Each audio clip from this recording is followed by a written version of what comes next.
Bonjour les élèves de B5, ici Madame Laurence. Je vous propose maintenant de travailler un peu le logiciel Excel qui va être nouveau pour vous, mais que vous allez étudier en EB6. Donc ce serait bien d'avoir quelques notions pour savoir à quoi il sert et comment on s'en sert, dans ses plus simples fonctions bien sûr. Nous allons donc le découvrir un peu ensemble. Comme vous le constatez, on a comme Word, PowerPoint, la barre de titre avec le titre du programme Microsoft Excel. Donc il fait partie de Microsoft Office. Vous allez dans votre menu Start, vous tapez Excel et vous allez le trouver tout de suite.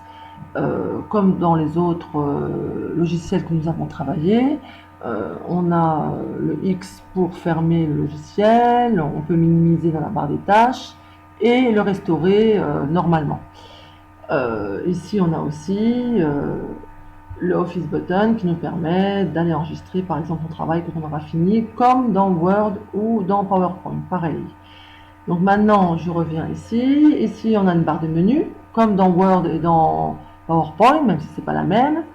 On a une barre d'outils qui change selon le menu qu'on choisit. Et ce qui est très différent, c'est la zone de travail, puisqu'on dirait un tableau géant avec plein de cases. On remarque des lettres de l'alphabet à l'horizontale et des chiffres à la verticale. Et quand je clique maintenant dans une cellule, par exemple celle-ci, qu'est-ce que je remarque? Que cette cellule devient encadrée noire et qu'il y a en orange la lettre qui s'illumine avec le chiffre. Donc ici, c'est toujours la lettre au début, c'est 5. Vous voyez ici, vous avez le nom de la cellule qui s'appelle bien C5. Si je vais là, par exemple, ce serait P13. Effectivement, P13. Donc, vous l'aurez compris, c'est très important de savoir où on se trouve toujours. Par exemple, ici, nous, on va travailler de B2, à partir de B2. Et qu'est-ce qu'on va faire? On va faire un tableau qui va parler de la population et de la superficie du Liban et de pays de langue arabe proches du Liban, pour que nos correspondants puissent avoir une idée de la taille et du nombre d'habitants au Liban. Donc ici, je vais sélectionner B, C, D, 2, 3, 4, 5, 6. Voilà, cette zone qui sera suffisante pour notre tableau. Pourquoi je la sélectionne? Parce que je veux changer la taille une fois pour toutes et je clique sur 20. Pour être tranquille aussi, l'alignement centré en haut et centré aussi ici. Voilà, comme ça je suis tranquille, j'ai plus à m'occuper de ça. Maintenant, on va commencer par la cellule B3, on va faire le titre après. Ici, on va écrire nom des pays. Donc vous remarquez que ça déborde sur A et sur C. Donc ça signifie que la cellule B est trop petite pour contenir toutes ces lettres. Donc on va aller l'agrandir. Bon là, avec cette flèche-là, on n'agrandit pas. Vous voyez, si je clique là maintenant, avec cette flèche, ça sélectionne toute la cellule C. Et moi, c'est pas ça que je veux faire, donc je reclique n'importe où. Je reviens entre B et C, puisque c'est dans B que j'ai commencé à écrire. Et c'est avec ces quatre flèches noires, je laisse mon doigt appuyé côté gauche, je glisse jusqu'à ce que la cellule B puisse contenir nom des pays. Maintenant, ici, on va écrire population.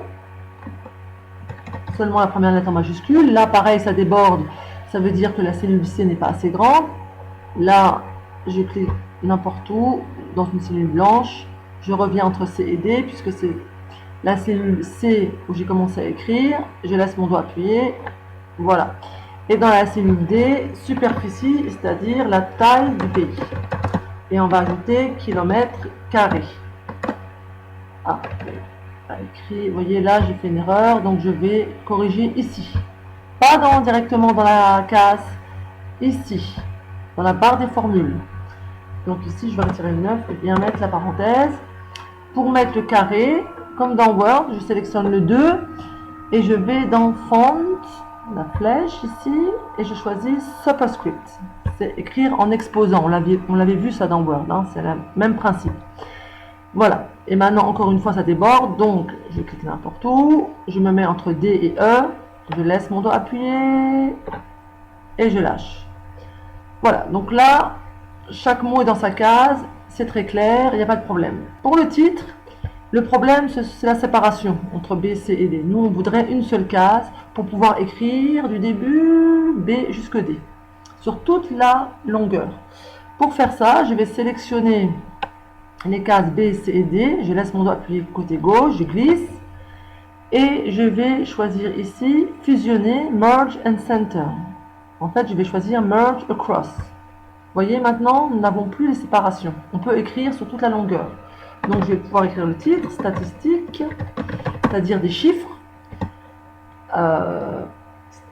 des pays de langue arabe. Et entre parenthèses, on va préciser 2018, 2020. La date pour montrer que ces chiffres sont récents. Ce qui est très important, puisque évidemment, on ne parle pas de la population d'il y a 20 ans. Hein.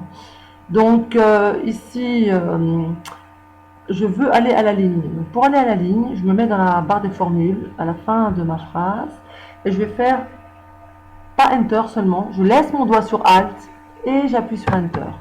Donc là, on a l'impression que la première ligne a disparu. Mais ce n'est pas le cas.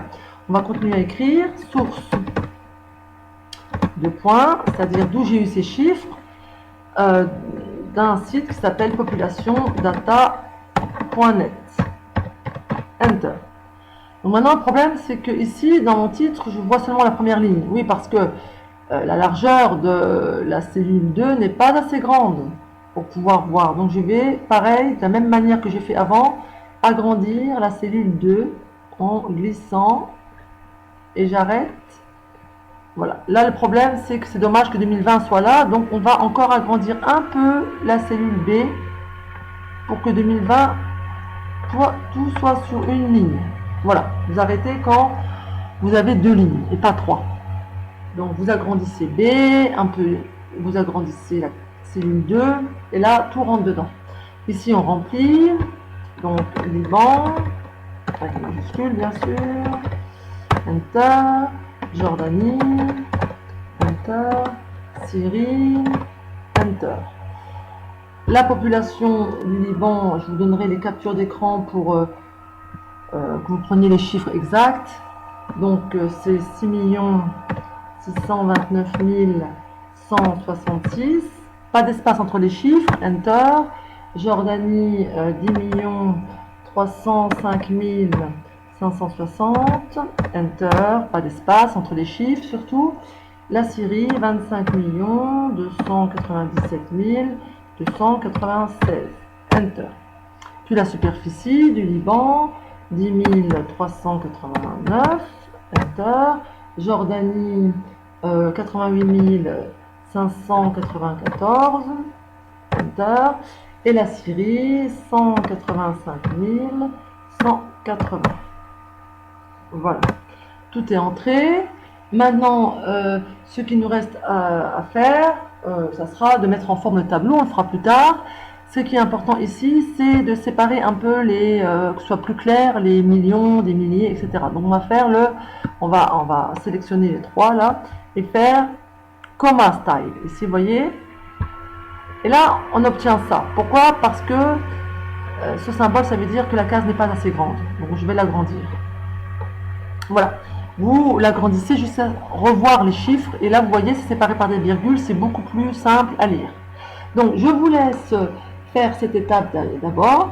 Puis nous verrons avec Excel qu'on va pouvoir trier les chiffres, l'alphabet, comme on veut. Donc là, juste par exemple ici, pour vous donner une idée, si je clique sur Liban et que je vais dans Sort and Filter, vous voyez, c'est comme un filtre, et que vous faites je veux de A à Z, voilà. Donc là, il a classé par ordre de l'alphabet de A à Z, par exemple. Ou ici, par exemple, ce serait les chiffres, je veux classer du plus grand au plus petit.